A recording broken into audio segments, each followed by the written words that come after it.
Salut lume, eu sunt Andrei și astăzi voi organiza un concurs, sau mai bine zis o tombolă care va avea loc în aproximativ o săptămână. Ce trebuie voi să faceți să participați la această tombolă?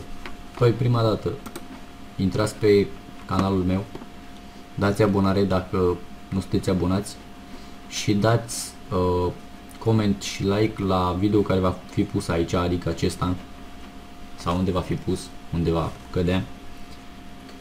Și în funcție de cât sunteți, de exemplu 10 persoane sau 20 sau 30, fiecare veți avea cât un număr, 1 sau 2 sau 70, și eu voi băga asta într-un program, toate numerele, care va fi diferit de la persoană la persoană și acel program va alege câștigătorul.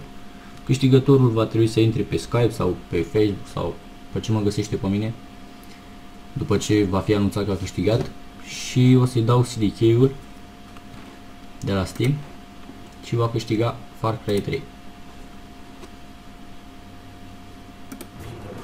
Rook is an archipelago made up of many islands, but there are two main ones. How do you say? Passionate.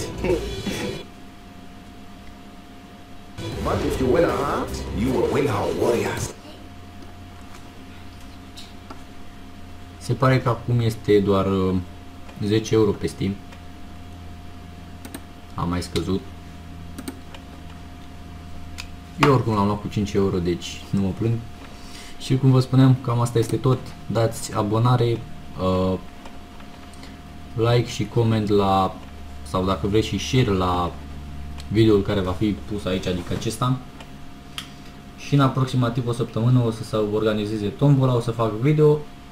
Vedeți ce număr cade, numărul câștigător, îi ajut. Cam asta a fost tot. La revedere!